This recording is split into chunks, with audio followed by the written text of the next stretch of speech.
English की हम शुरुआत करने वाले हैं, क्योंकि प्राकृत भी आ गई और संस्कृत भी आ गई, और हिंदी तो टूटी फूटी जैसी है, ठीक है।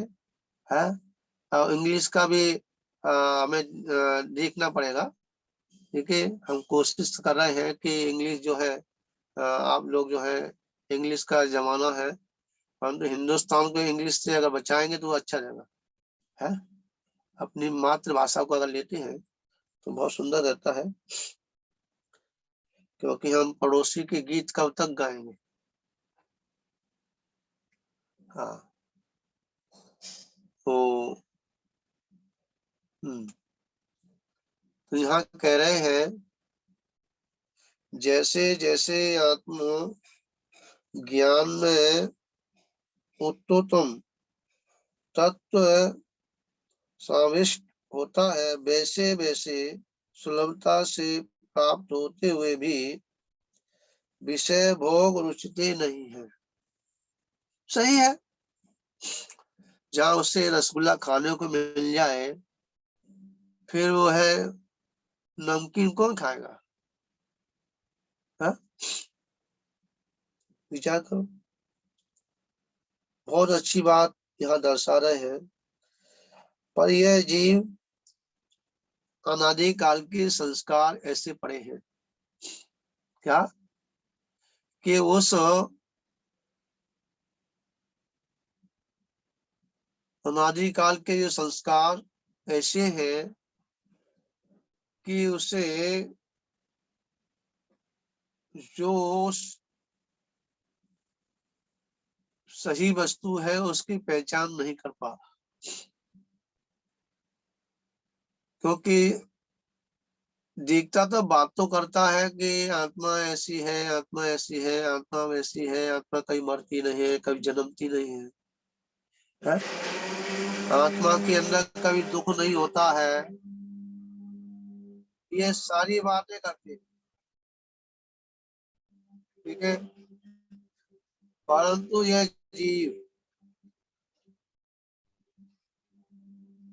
जीव जो है, आवाज आ रही है? हाँ। यह जीव जो है इतना भोला है, क्यों भोला ही कहा जाएगा,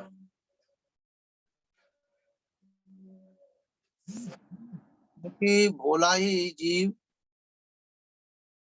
उसे तंग किया जाता है, चतुर जीव को कभी तंग नहीं किया जाता, समझा?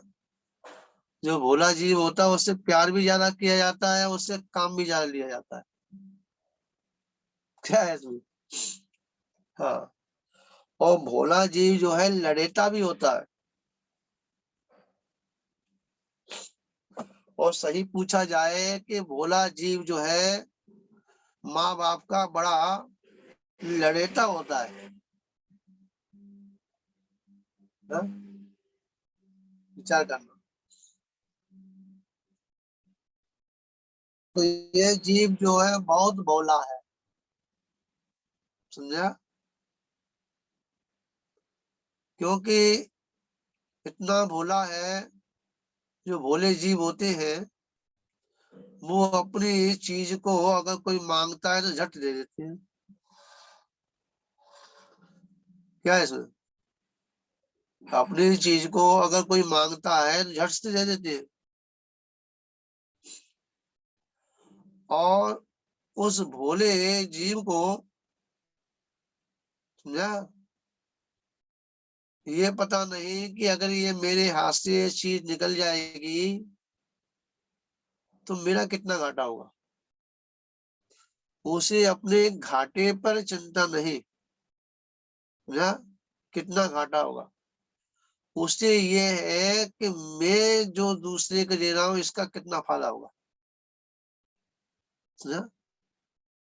ऐसा ही ये भोला जीव है, इसे अपना पता नहीं कि मैं, समझा, कितना दुखी होऊंगा, कितना मेरा नुकसान होगा, और वह पड़ोसी, पड़ोसी माने शरीर,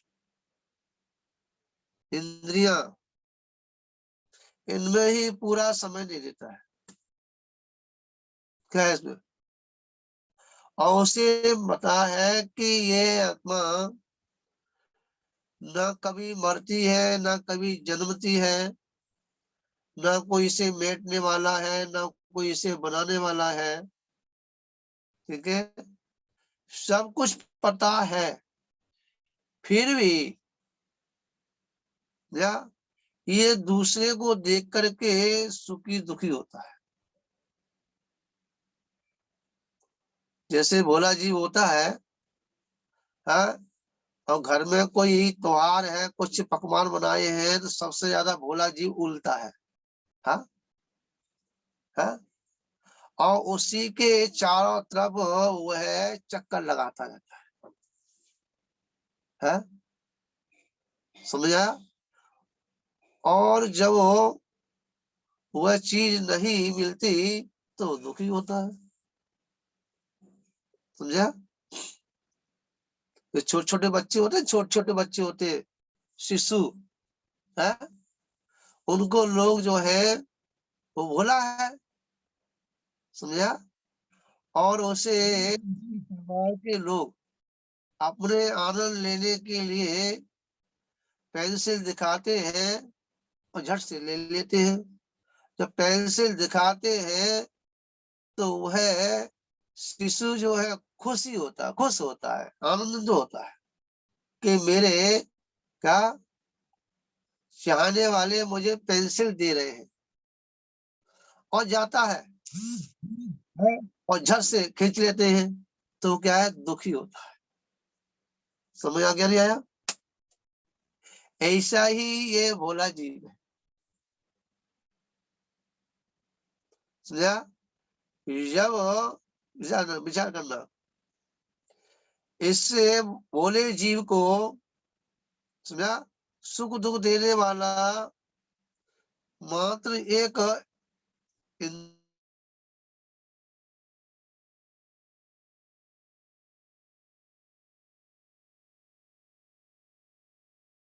है, अपने लिए पुष्टि के लिए। समझा? इसके लिए अगर आपने कुछ खाया है तो आत्मा के लिए आपने भोजन किया है कि शरीर के लिए किया? बताइए, भोजन किसके लिए किया है? शरीर के लिए पुष्ट करने के किया है कि अपनी आत्मा के लिए? हाँ, भला शरीर हमारा सही सलामत बना रहे। हाँ, पर तेरे अपने लिए क्या किया है? हाँ, तू दूसरे की सेवा में लगा हुआ है। ठीक है, 24 घंटे उसी में समय निकाल देता है। तेने अपने लिए क्या किया? समझा? कि मैंने अपने लिए कुछ नहीं किया, इन सबका भला है तो मेरा ही भला है। हाँ, इन सबका भला हो तो मेरा ही भला है। ये ध्यान रखना, सबका भला हो या ना हो, समझा, तेरा तो बुराई हो रहा है। क्या हो रहा है?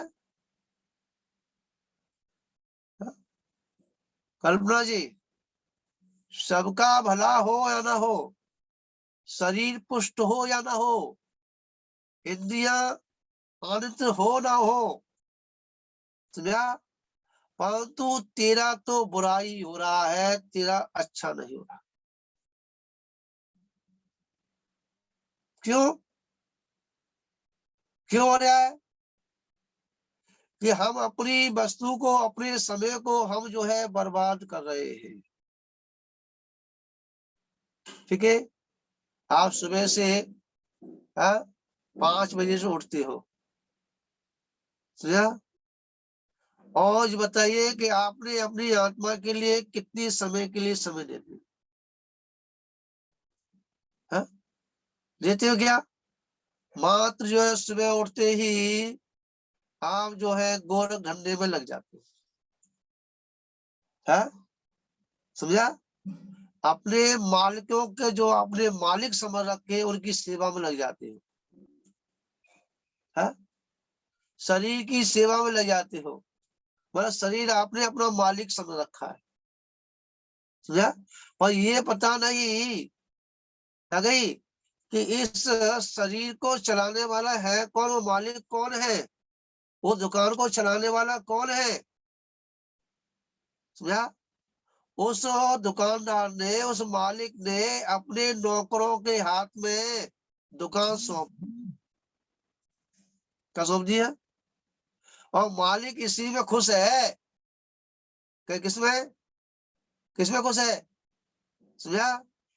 इसी में खुश है, किसमें खुश है कि भाई ठीक है, ये नौकर जो है चाहे कितना भी कुछ कर रहा हो, आ गई पर शाम को हमको चोंडी ठंडी में ली जाती है, मतलब हमको कमीशन तो मिल ही जाता है, हाँ, समझा? चाहे वो चोरी करे, चाहे उसमें कुछ भी करे, है, पर ऐसे इस मालिक ने उसके ऊपर ऐसा भरोसा जमा लिया है, कल मतलब इतना उसके ऊपर भरोसा कर लिया है, ठीक है, कि वो है अपने उस नौकर को मालिक के तरीके से अपने सारे काम उसके ऊपर सौंप दिए हैं, तू संभाल, समझा? मालिक माने और नौकर माने मन, कौन है, समझ में आया नहीं आया? अब जब वह नौकर दुकान में बैठा है और दुकान में बैठ करके, ठीक है, अगर उसमें कुछ गड़बड़ी हो रही है, हाँ, वो समझ रहा है कि गड़बड़ी हो रही है, फिर भी वो कुछ उससे कुछ बोल नहीं रहा, ये सबको पता है कि हम अपने स्वरूप में नहीं जा रहे तो हमारा घाटा है, ठीक है, गोरख धंधे में लगे हुए हैं तो इससे मेरा घाटा है, इससे फायदा होने वाला नहीं, कि पड़ोसी का तो होगा, हाँ, पड़ोसी का होगा कि पड़ोसी का भी घाटा होने, मैं आपसे पूछ रहा हूँ, आप देखिए पकड़ने वाली बात है थोड़ी मेरी, हाँ, ये चीजें पुस्तक में थोड़ा कम मिलेगी, हाँ, अनुभव की बातें हैं, जब मैं अभी की बात नहीं कर रहा, अभी की बात तो मैं करता ही नहीं हूँ, अभी की बात तो मैं सीधे जब वो सिलसिला में पहुंच जाएंगे तब बातें करेंगे हम कैसे आए यहाँ पे, हाँ, किससे करेंगे, किससे करेंगे, हाँ, वहां पर्याय आएगी, शुद्ध हो जाएगी, वो आएगी और चली जाएगी, आएगी चली जाएगी, समझा? तो पीछे की पर्याय को थोड़ा देखते हैं, ठीक है, क्योंकि देखने का कारण क्या है कि आपके ख्याल में आता होगा कि साधु संत बन जाते कैसे बन जाते हैं, हम भी पहले इनके मिलने जुलने वाले, हम तो यहाँ कीचड़ में रहे और हमारे बीच से उछल के ऊपर बैठ गए, कैसे बैठ गए, क्या कारण है? हम विचार करते थे जब भोजन करते थे, उस समय की बात है, और थाली सामने रखी है तो हम विचार करते थे ये खाने को आत्मा खाती नहीं है, क्या नहीं खाती, आत्मा नहीं खाती है, और शरीर खाता है, तो शरीर खाता है तो फिर मुर्दा पड़ा रहता है, वो क्यों नहीं खाता, उसको 6 महीने तक रामचंद्र जी श्री श्री कृष्ण रामचंद्र जी और बलदाऊ मतलब लक्ष्मण जी को, कृष्ण जी को, और 6 महीने तक, समझा, रामचंद्र जी कृष्ण जी लक्ष्मण जी को है, और बलदाऊ जो है श्री कृष्ण जी को 6 महीने तक लेके घूमे घूमे तो, और उसको नहलाते थे, उसको सुलाते थे अपने पास, और उसके जो है खाना खाते थे उसको भी थाली लगा के रख देते थे, खाएगा क्यों नहीं, रूठ गया है क्या, परंतु क्या हुआ कि वो एक दाना भी मुंह में नहीं लेते थे, क्यों क्यों नहीं लेते थे, हाँ, जो लेने वाला भाव था वो उसमें से निकल गया। क्या निकल गया? जो लेने वाला जो भाव था, जो शक्ति थी, जो ग्रहण करने वाली शक्ति थी, ठीक है ना, वो निकल गई। तो आत्मा लेती होगी, ये आत्मा भी नहीं लेती। तो कौन लेता है, कौन खाता है, कौन पीता है, ये क्या व्यवस्था है, ये ध्यान रखना। आत्मा का दो भाव है। क्या क्या भाव है? एक अशुद्ध भाव है और एक शुद्ध भाव है। समझ आ गया ना? दो भाव है, एक शुद्ध भाव है और एक अशुद्ध भाव है। जो आत्मा का जो अशुद्ध भाव है, ठीक है, उसका शुभ अशुभ दो भाग कर दिए। कितने कर दिए? दो भाग कर दिए।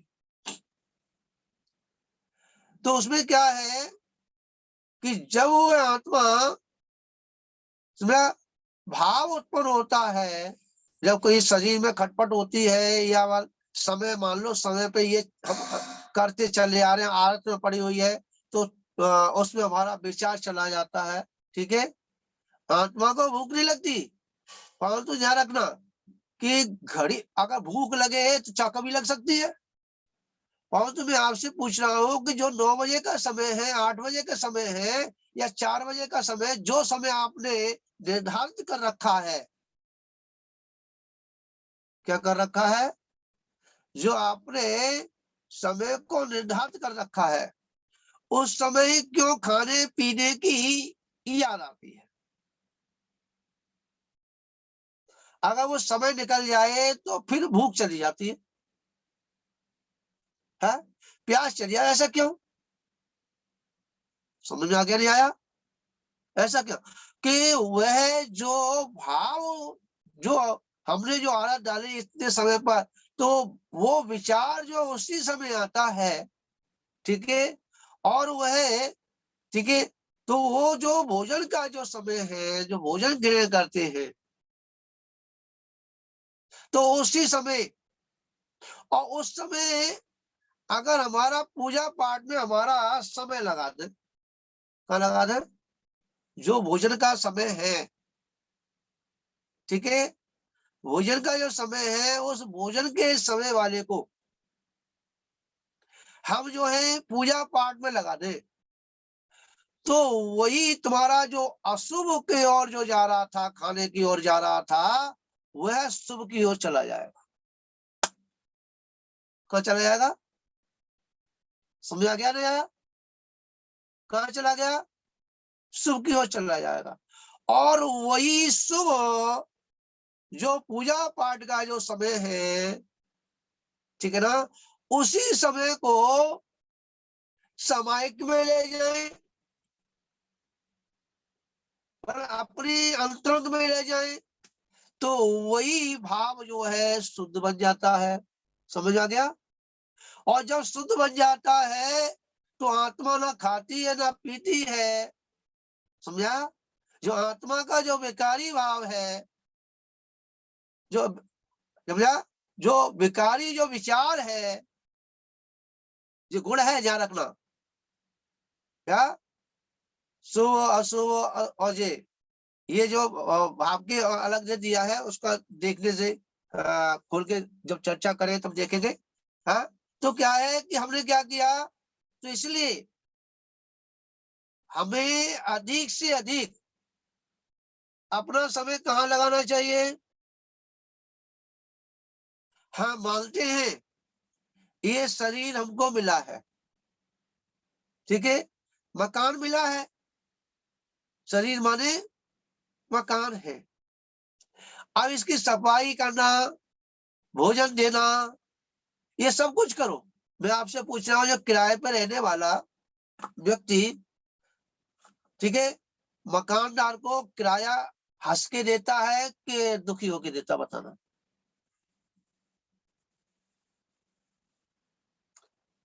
आशा जी,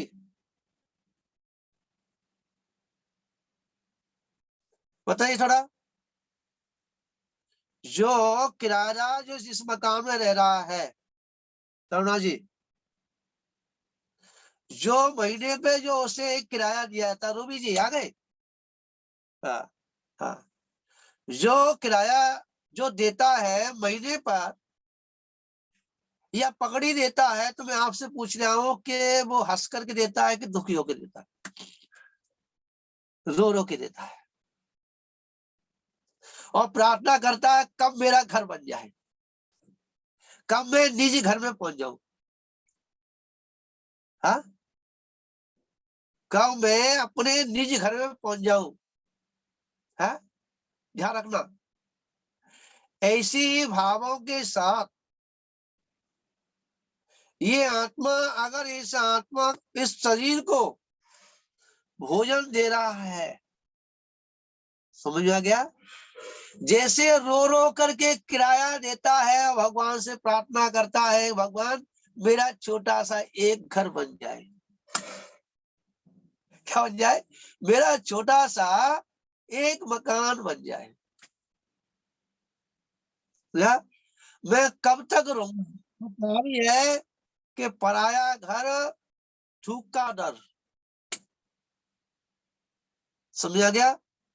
वहां हम थूक नहीं सकते, है, वहां गंदा नहीं कर सकते, किराया दे रहे फिर भी नहीं कर सकते। रूबी जी, है, उसकी हम मरम्मत नहीं करा सकते बगैर पूछे, पहले परमिशन लेनी पड़ी मकान मालिक की, है। तो विचार करो, इसी विचारों के साथ, ऐसे भावों के साथ हम इस शरीर को अगर भोजन दे रहे हैं, तो एक दिन जो है निज घर की ओर चला जाएगा।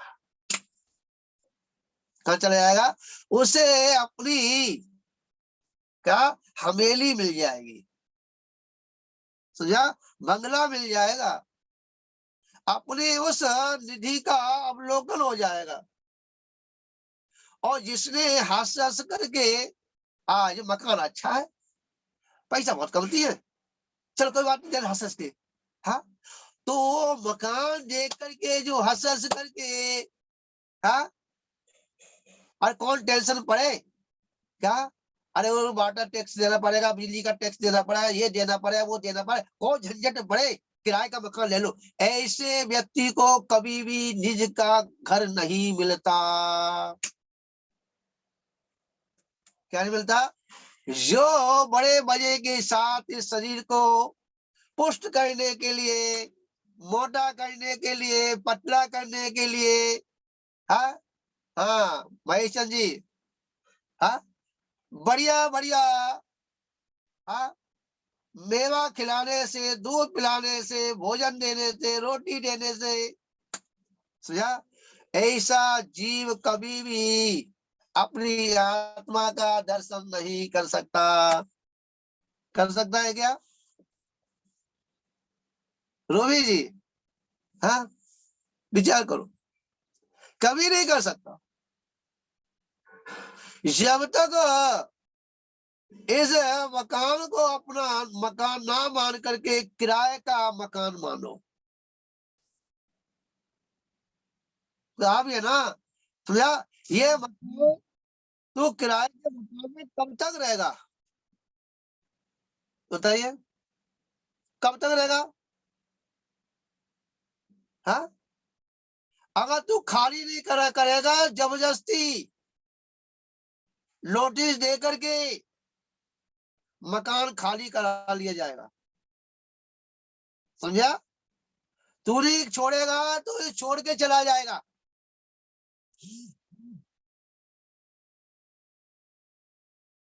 भाई जी, अगर इस मकान को हम खाली नहीं करेंगे तो मकान तुझे छोड़ के चला जाएगा। एक सेकंड भी तुझे अंदर नहीं रख सकता, समझा। एक सेकंड के लिए, एक उदाहरण है, एक बहुत बड़ा धनी व्यक्ति था, बहुत बड़ी धनी, बहुत अपार संपत्ति थी, समझा। और यमराज उसके पास आ गए, किसके पास? धनी व्यक्ति के पास, कि भाई मैं अब तुझे ले जाऊंगा। उस धन व्यक्ति ने उस सेठ ने कहा, अरे यमराज जी ठीक है, आप ले जाएंगे, कोई बात नहीं है, हमें थोड़ा मौका दे दो। क्या? थोड़ा मौका दे दो। हाँ, 3 महीने का। उसने कहा नहीं, बिल्कुल नहीं चलेगा, आपको खाली करना पड़ेगा। समझाया? आपको हम तो लेके ही जाएंगे। तो यमराज से बोला, सेठ जी अरे ऐसा करो, 15 दिन के लिए ले दो, हमारी जितनी दौलत है, हाँ, उसमें आधा हिस्सा हम आपको दे देंगे। उसने कि मुझे बिल्कुल नहीं चाहिए, मैं तुझे लेके जाऊंगा। उसने कहा भाई ऐसा करो,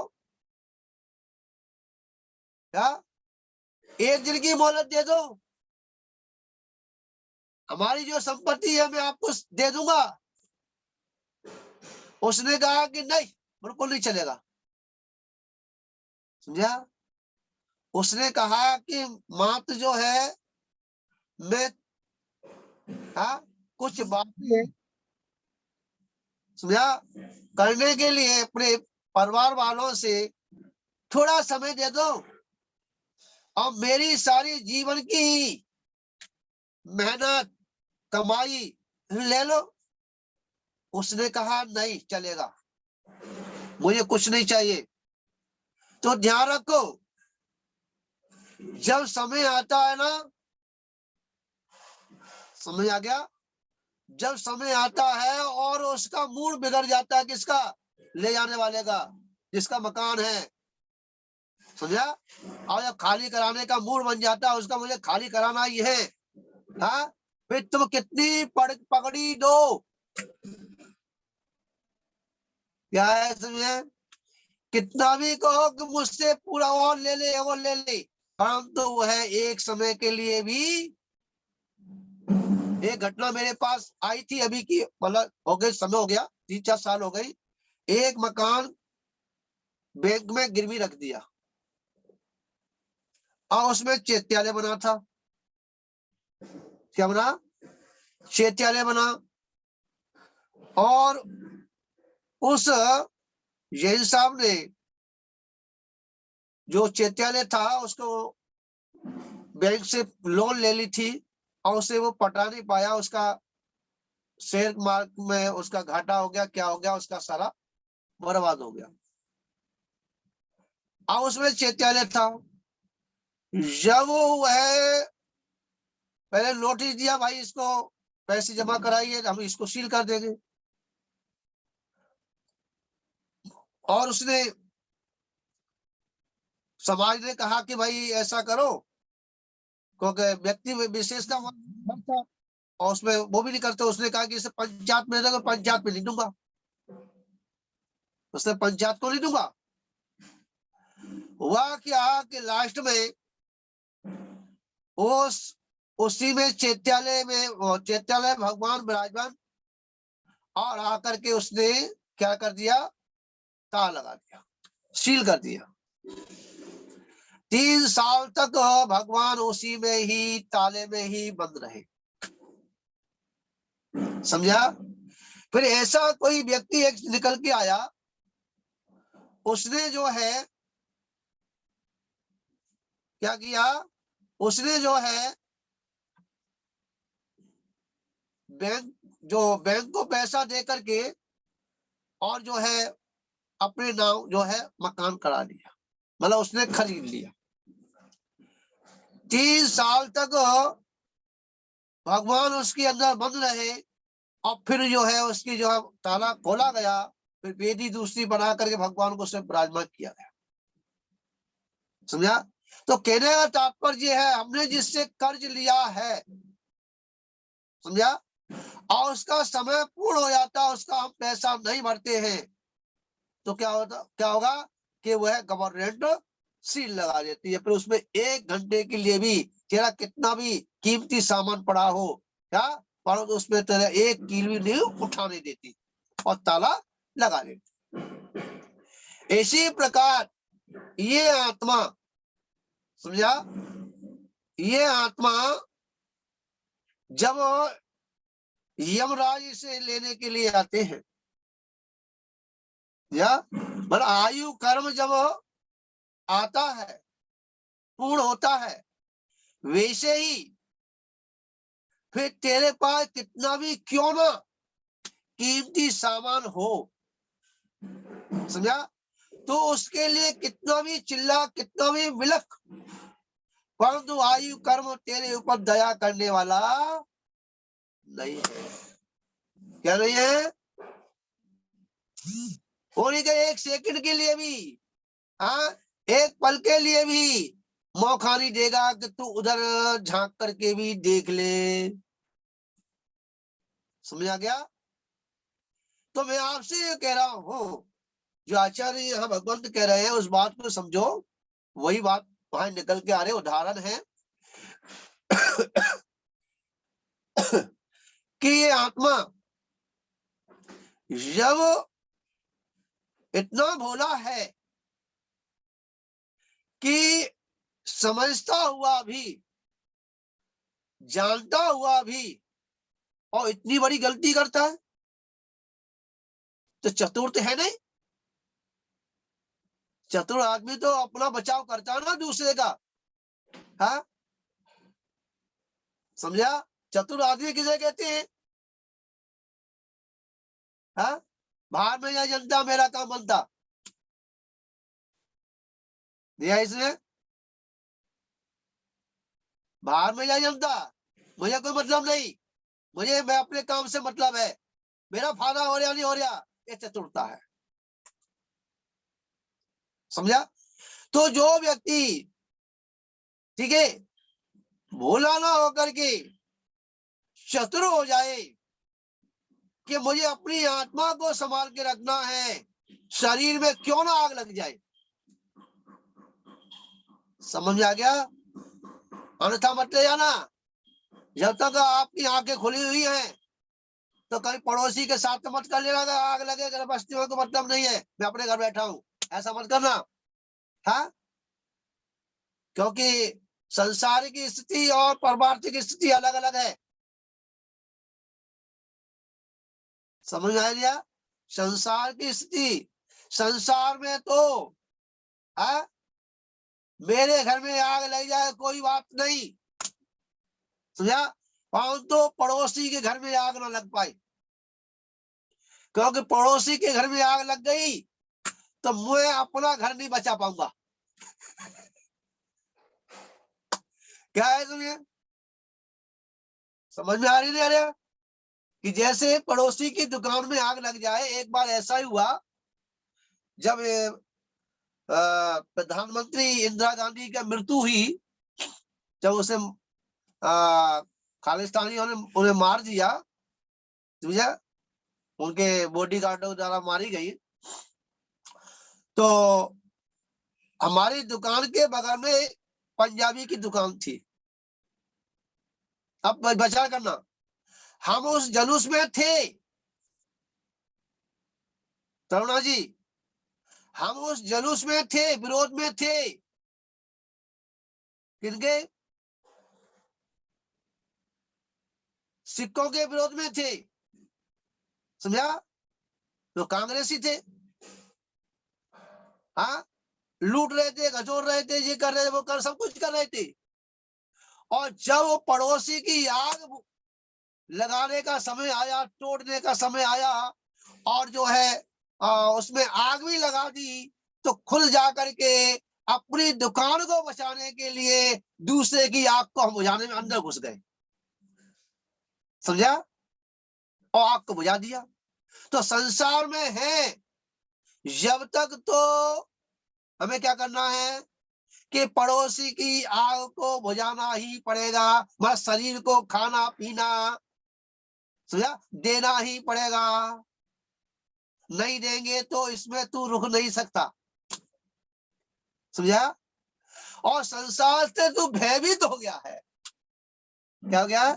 संसार असार दिखने लगा है। उसके लिए क्या करना है? उसके लिए तो यही करना है, आंख बंद कर लो, अपने घर में आके बैठ जाओ। हाँ, आग लग रही तो लगने दो। हाँ, कहीं ये आग मेरे पास नहीं आ जाए, इसलिए क्या, पार्टीशन वॉल लगा दो, हैवी वाला। हाँ, मैं आपसे बता रहा हूं कि जैसे दो घर है बराबर में लगे हुए हैं और आग बगल में लग रही, तो बताइए उसका पानी किधर डालेंगे बुझाने के लिए?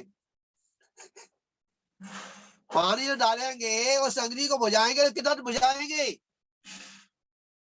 जहां अपनी दीवार है सटी हुई, कहाँ लगाएंगे? आशा जी, हम जो अग्नि बुझाएंगे किधर साइड की बुझाएंगे?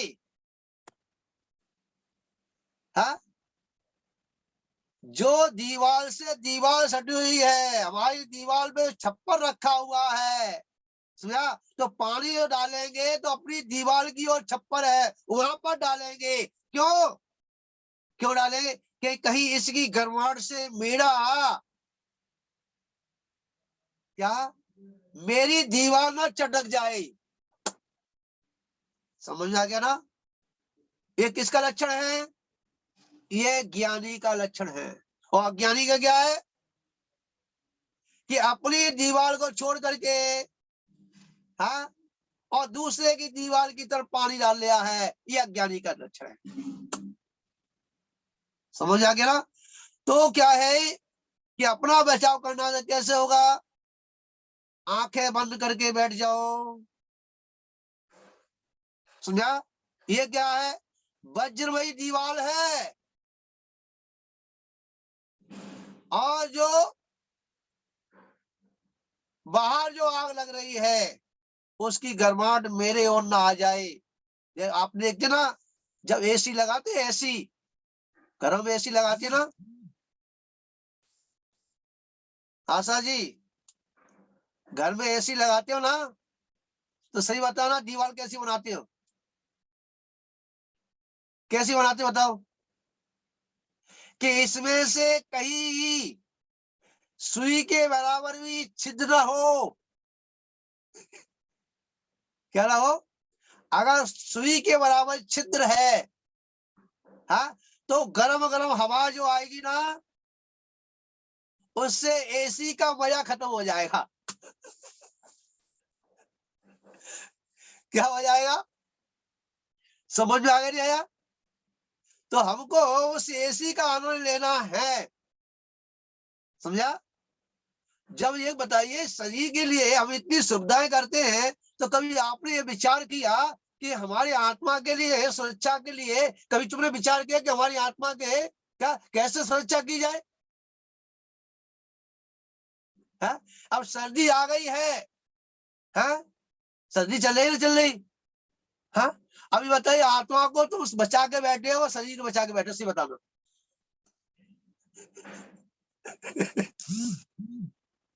बताइए,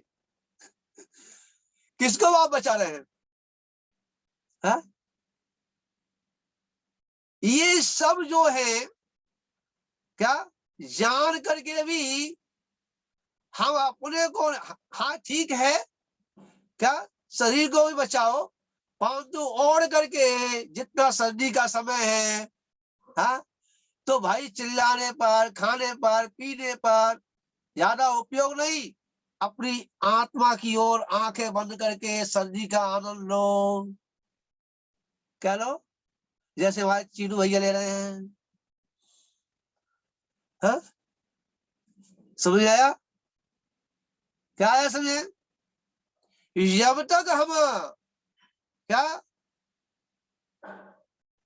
अपनी आत्मा की ओर नहीं जाएंगे, जब तक वह सच्चे सुख की प्राप्ति होने वाली नहीं है। हाँ, मुकुल की मम्मी, अब सही रहा।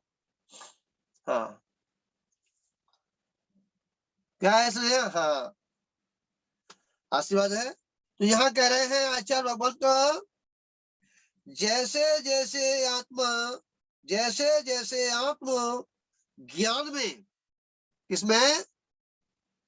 आत्म ज्ञान में, क्या रखना, उत्तोत्तम तत्व मतलब उत्तरोत्तर मतलब बढ़ोतरी किसमें, आत्मा के ज्ञान में। ठीक है,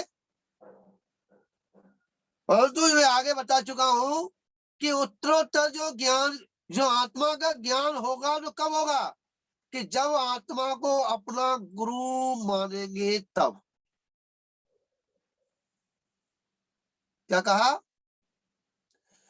जब उस आत्मा को अपना गुरु मानेंगे तब उस ज्ञान उत्तरोत्तर बढ़ोतरी होगी। और जो अपनी आत्मा को गुरु नहीं मानता उसकी क्या आत्म ज्ञान का क्या उत्तरोत्तर वृद्धि नहीं हो पाती। समझ आया, जैसे हमें अक्षर ज्ञान करना है तो बाई गुरु के प्रति हमें क्या करना पड़ता है, विश्वास करना पड़ता है। अक्षर ज्ञान दे रहे, अक्षर ज्ञान दे रहे हैं, कि गुरु के अंदर ताकत है तो वो अक्षर ज्ञान दे दे, बताइए कल्पना जी, क्या गुरु तुमको अक्षर ज्ञान दे सकता है, क्या दे सकता है, नहीं दे सकता। तो फिर ऐसे क्या, हाँ गुरु के प्रति अगर श्रद्धान है, समझा, गुरु एक कुआं है और शिष्य एक डोल है, समझ आ गया, और रस्सी एक सिद्धांत है। समझ में आ गया नहीं आया, उस डोल के साथ में सिद्धा रूपी रस्सी नहीं बांधेंगे जब तक हम गुरु के उस कुएं से ज्ञान प्राप्त नहीं कर सकते। समझ में आ गया नहीं आया, तो गुरु क्या है, कुआं, समझा, भर लो जितना भरना है। और अध्यात्म गुरु क्या है, महासागर। समझ में आ गया नहीं आया, कुएं से तो बच सकता है पर महासागर में अगर पहुंच गया तो फिर वहां से निकल नहीं सकता। क्या इसमें, अक्षर ज्ञान कराने वाला गुरु तो अक्षर ज्ञान करा करके दूर हो जाता है। समझ में आया नहीं आया, और जब आत्मज्ञान की जब बात आती है, जब उस महासागर में उस आत्मा में जाकर के आत्मा रूपी महासागर को अपना जब गुरु मान लेता है और जब वो आत्मज्ञान की ओर जाता है, क्या फिर वहां से निकल नहीं पाता है। वो तो ऐसा चक्र है, सुना, संसार तो भूल भुलैया है। संसार क्या है, संसार तो भूल भुलैया है, क्या रखना, कब इसी गली में जा रहे हैं, कब इस गली में जा रहे हैं, मिल ही नहीं रहा, घर नहीं मिल रहा, भूल गए है। कुछ शहर ऐसे हैं, जैसे आप चले जाओ जयपुर में, जिस चौराहे पे चले जाओ है, पता ही चला कौन चौराहे पे आ गए। समझ में आया ना, जयपुर तो ऐसा है कि चौराहे पे चलो पता ही चला कौन चौराहे पे आ गए, क्या रखना। पर यहाँ कह रहे हैं क्या, जो आत्मा के चक्कर में एक बार पड़ जाता है, जो अपनी आत्मा को गुरु मान लेता है, और गुरु जब वो गुणों में परिणत हो जाता है, जब ज्ञान का भंडार उसको मिल जाता है, फिर ऐसा चक्कर से फिर कभी निकल के आता ही नहीं है। उसको कहते हैं सिद्ध चक्र। क्या कहते हैं, सिद्धों का चक्र। याद रखना, एक तो सिद्धि चक्र होता है, सिद्धि तो छूट सकती है पर सिद्ध चक्र नहीं छूट सकता। सिद्धि, समझा, मंत्र सिद्ध करते नहीं है विद्याधर, समझा, हाँ ध्यान रखना। पर ये तो विद्याधरों का जो सिद्धि करने का ये तो भूल भुलैया वाला है, संसार का कारण है। और जो आत्मा का चक्कर है या वो ये क्या है, ये भूल भुलैया नहीं। हाँ, ये तो सीधा सीधा जो एक बार जाके बैठ गया ना, ध्यान रखना, जिसका बुध ग्रह, समझा, जिसका जो है बुद्धि के ऊपर ग्रह पड़ा है, मतलब बुध ग्रह, उसका कोई दुश्मन नहीं होता, ध्यान रखना। जिसने अपनी बुद्धि को सही कर लिया है, समझा, उन ग्रहों से बचा लिया है, उसका कोई संसार में दुश्मन नहीं होता। मैं आपसे पूछ रहा हूं कि जो अनंत भगवान है उनका कोई दुश्मन है, बताइए। और है तो उनका क्या बिगाड़ लेगा? पहले तो है नहीं, ठीक है ना, और है भी तो उनका क्या बिगाड़ लेगा? कुछ बिगाड़ सकता है क्या? नहीं बिगाड़ सकता। इसी प्रकार जब अपनी उस बुद्धि को, ठीक है, उस आत्म रूपी ग्रह में फंसा देते हैं, फंसा देते हैं आत्म ग्रह में, तो वही उस ग्रह में फंस करके और जो ज्ञान की प्राप्ति करता है, आत्म ज्ञान की जो प्राप्ति होती है, ठीक है, उत्तरोत्तर उसके अंदर विशुद्धि आती है, वही तो उसको महासागर जब उसे मिल जाता है क्या, तो वह महान आनंद की प्राप्ति होती है। क्या है, समझे? आशा जी, भाई चंद जी, विचार करना। और कहा भी है, मैं आपको बता दूं, जब आप जो है थोड़ा विचार करना, जिसको समय सार कहते हैं, समय सार, हाँ, ग्रंथ होता है समय सार, आचार्य कुंद कुंद द्वारा लिखा हुआ। तो क्या है, समय सार जिन देव है, क्या है, समय सार क्या है, जिन देव। अगर जिन देव बनना है, समझा, तो हमको समय सार देखना ही पड़ेगा, समझाया। और प्रवचन, जो प्रवचन क्या है, प्रवचन सार, वो जिनवाणी है। क्या है, प्रवचन सार क्या है, जिनवाणी है। और नियम सार क्या है, वो निर्गंत है। समझ आ गया ना? समय सार जिन देव है, प्रवचन सार जिन वाणी, और नियम सार निर्गंत गुण, कटे कर्म की फेरी। समझा? तो क्या हुआ, देव शास्त्र गुरु जब तक इन क्रम से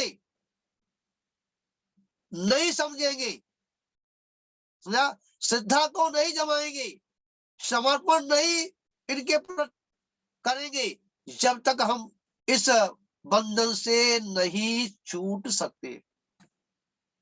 समझा? आचार्य भगवत कह रहे हैं, जैसे जैसे आत्म ज्ञान में तत्व उत्तम तत्व समाविष्ट होता है, वैसे वैसे सुलभता से प्राप्त होते हुए भी विषय भोग रुचते नहीं है। याद रखना, भोग उससे अच्छे नहीं लगते। किसको? किसको? हाँ, जिसे अपनी आत्म तत्व का रुचि बढ़ गई है, समझा, आत्म ज्ञान का रस जिसको आने लगा है, ऐसे जीव को भोग अच्छे नहीं लग। समझ आया? आगे कह रहे हैं, जैसे जैसे सुलभ विषय भोग भी नहीं रुचते, वैसे वैसे आत्मज्ञान में श्रेष्ठ आत्मा का स्वरूप समाविष्ट होता है। कह रहे हैं कि जैसे जैसे हम भोगों से विरक्त होते हैं, क्या होते हैं, वृत्ति आती है ना, उनसे राग खत्म होता है, वैसे वैसे आत्म तत्व रुचते हैं। जो आत्मा का जो आत्म तत्व है, क्या वो अच्छा लगने लगता है ना, उसमें आनंद आने लगता है, उस ज्ञान की बातों को सुनने में आनंद आता है। याद रखना। तो आज अपन ने आचार्य पूज्यपाद स्वामी गुरुदेव को सुना, और सुन करके देख करके ये आया सब कुछ निचोड़ करके कि हम अपनी उस आत्मा की रुचि को बढ़ाएं। समझा? और आत्मा का ज्ञान है, ठीक है, उसकी ओर हमारा, और जो भोगों के प्रति जो हमारी आसक्ति है, इस आसक्ति को हमें क्या करना, आज आसक्ति को कम करना है। और जितने हम कम करते जाएंगे उतने ही हम अपनी आत्मा की नजदीक पहुंचते जाएंगे। ठीक है, भोग करने के लिए बने नहीं, भोग भोगने के लिए बने नहीं, भोग सामग्री रखने के लिए बने नहीं, याद रखना, या किसी चीज के लिए मना नहीं किया, परंतु भोग भोगने पर उसका फल क्या होता है ये अपने ख्याल में रखना। समझा? हम भोगों की सामग्री एकत्रित करने पर, ठीक है, परिग्रह को एकत्रित करने पर इसका फल क्या होता है, ठीक है, इसका ख्याल रखना, क्योंकि ये सब तेरे को पुण्य से मिल रही है। किससे मिल रही है? जो तेरे पूर्व में पुण्य किया है उसके फल स्वरूप तेरे को मिली है। और तू होता कौन है छोड़ने वाला? तेरी औकात क्या है? समझा? जब तीर्थंकर जैसे महान भीतरागी, समझा, और उनके पुण्य के प्रताप से समोषण की रचना हो गई। समोषण से अलग थे, फिर भी पीछे भाग रही थी लक्ष्मी। समझ आया क्या?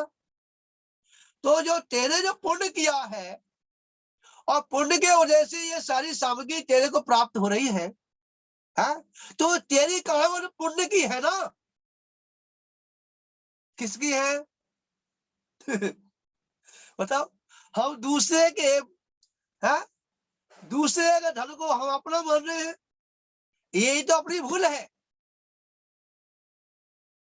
तो मुझे आया रही तरुणा जी, ये जो सामग्री भोग सामग्री किससे मिली है? पुण्य से मिली है ना। तो भोग सामग्री को पुण्य का ही समझना, अपना क्यों समझता है? और अपना समझता है ना, ये तो तेरे दुख का कारण बनता है। और ये ख्याल में आ जाए कि पुण्य से ये मिली है, तो जब तक पुण्य है, जब तक है मेरे पास, और जब पुण्य नहीं रहेगा तो इनको हम एक क्षण के लिए अपने पास नहीं रख सकते। जब तू ऐसी ख्याल करेगा, तो जब तेरे भोग सामग्री तेरे को मिल रही है तो उससे तू राग नहीं करेगा, और नहीं है तो द्वेष नहीं करेगा। समझ में आ गया? नहीं आया? तो राग द्वेष से हमें मुक्त होना है, हमें कोई वस्तु को हटाना नहीं, जहां है वही रहने दो।